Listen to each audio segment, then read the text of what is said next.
Une entreprise originatrice, elle se distingue des autres entreprises avec trois grandes qualités. La première qualité, c'est la générosité. Une entreprise originatrice, elle est altruiste. Elle apporte plus de valeur à la société, à la planète qu'elle en prend.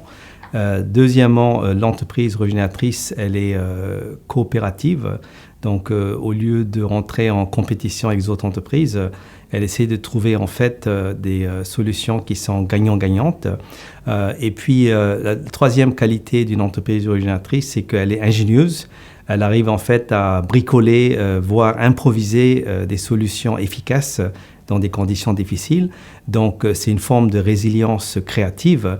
Donc, je dirais que les trois grandes qualités d'une entreprise originatrice, c'est qu'elle est altruiste, elle est coopérative et elle est ingénieuse. Je vais donner un exemple inspirant d'une entreprise originatrice qui incarne ces trois qualités que je viens d'écrire.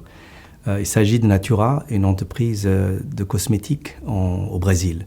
Dans l'Amazonie, il y a un palmier qui s'appelle le mourmourou et les tribus d'Indiens abattaient ce palmier pour vendre le bois. Or, il s'avère que les grains de ce palmier ont 7 fois plus de valeur que le bois, car on peut en extraire un beurre ultra hydratant pour réparer les cheveux abîmés.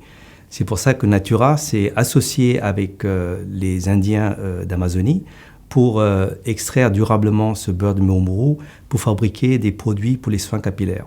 Ça, c'est un excellent exemple de régénération parce que ça régénère non seulement la biodiversité naturelle de l'Amazonie, mais aussi la biodiversité culturelle parce que ça permet de valoriser les savoir-faire, les connaissances traditionnelles des tribus d'Amazonie en termes d'agriculture. Le jugaad, c'est un mot hindi qui veut dire la capacité ingénieuse à improviser une solution simple et efficace avec très peu de moyens. C'est un peu l'esprit MacGyver.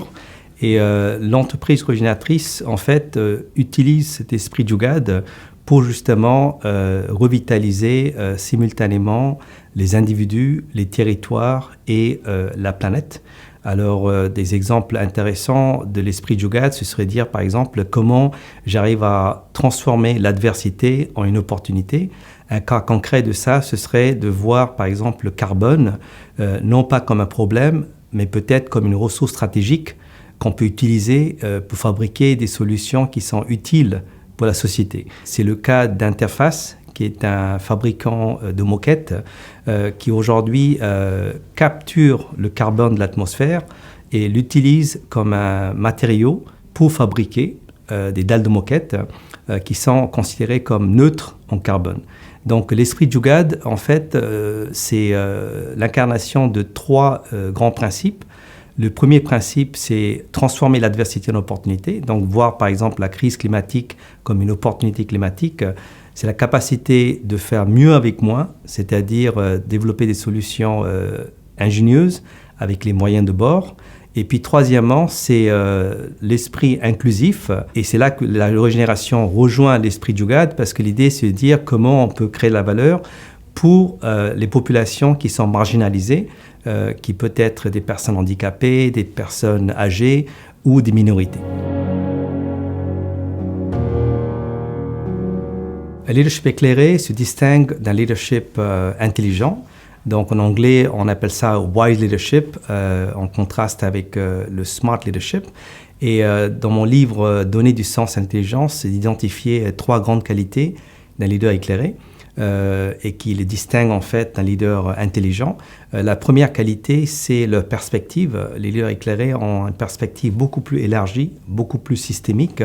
Donc au lieu par exemple de développer des stratégies qui maximisent uniquement la valeur pour les actionnaires, ils sont capables de développer des stratégies qui simultanément ont un impact positif sur le plan économique et social et écologique. C'est l'exemple du géant de biens de consommation Unilever qui s'est engagé dans un programme de développement durable qui vise simultanément à améliorer le bien-être de 1,3 milliard d'habitants tout en réduisant les émissions de manière importante et en même temps contribuant à une croissance inclusive. La deuxième qualité d'un leader éclairé, c'est leur motivation. Ils ne sont pas motivés par l'intérêt personnel, ils sont plutôt motivés pour le bien commun.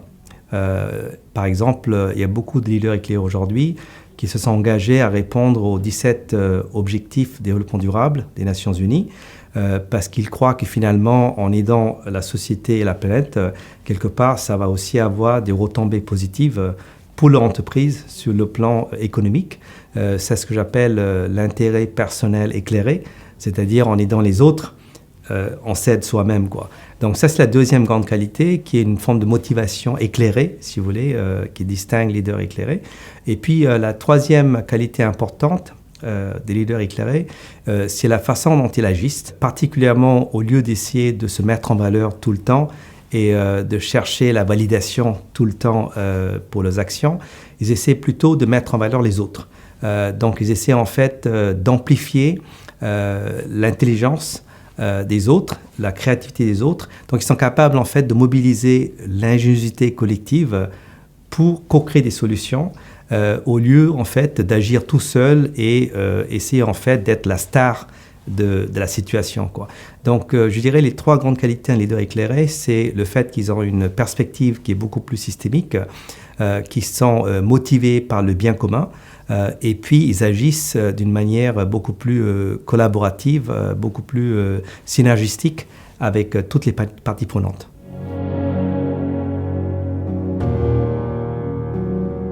C'est important de se transformer d'abord avant de transformer le monde. Gandhi disait « Be the change », soyez le changement. Et ça s'applique à deux niveaux. Tout d'abord, en tant que citoyen, il faut réaliser, par exemple, si vous prenez un pays comme l'Amérique, 60% du PIB, c'est la consommation.